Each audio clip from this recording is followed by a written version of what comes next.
আপনি যখন কথা বলছিলেন আমার চোখটা আপনার চুলের দিকে বারবার যাচ্ছিল আসলে। এই যে চুল নিয়ে কি আসলে মানুষ কিছু বলে যে হামজার সাথে এই চুলটা কি আহ, আসলে হামজাকে দেখে রাখা নাকি আগে থাকতেই আপনার এটা চুল আগে এরকম? থেকে আমি যখন বিকেএসপি কমপ্লিট করি 2022 সালে, তো তখন তো বড় চুল ছিল না। তো দেন দেন আমি যখন ইউনিভার্সিটিতে আর কি করি, অ্যাডমিশন হই, তো তখন আর কি তখন থেকে বড় চুল রাখা।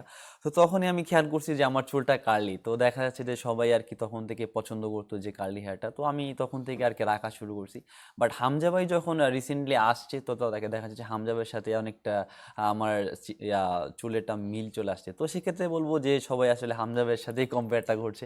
তো আমি অবশ্যই এটা এনজয় করি, কারণ যেহেতু হামজা ভাই এখন টপ অবশ্যই ভালো লেভেলের। লাগার কথা যে অবশ্যই হামজার হ্যাঁ, সাথে কারণ যেহেতু হামজা ভাই টপ লেভেলের প্লেয়ার, সে বাংলাদেশ ফুটবলটাকে ব্র্যান্ড অ্যাম্বাসিডর বললেই চলে। কারণ দেখা যাচ্ছে ওয়ার্ল্ড ফুটবলে হামজা ভাইয়ের জন্যই আর কি বাংলাদেশ ফুটবলটা এখন প্রচলিত আরো বেশি, বেশি আরো সমাদৃত। বেশি প্রচলিত। তো আমি বলবো যে আমি এটা এনজয় করি। এবং হামজার সাথে দেখা করা হয়েছে?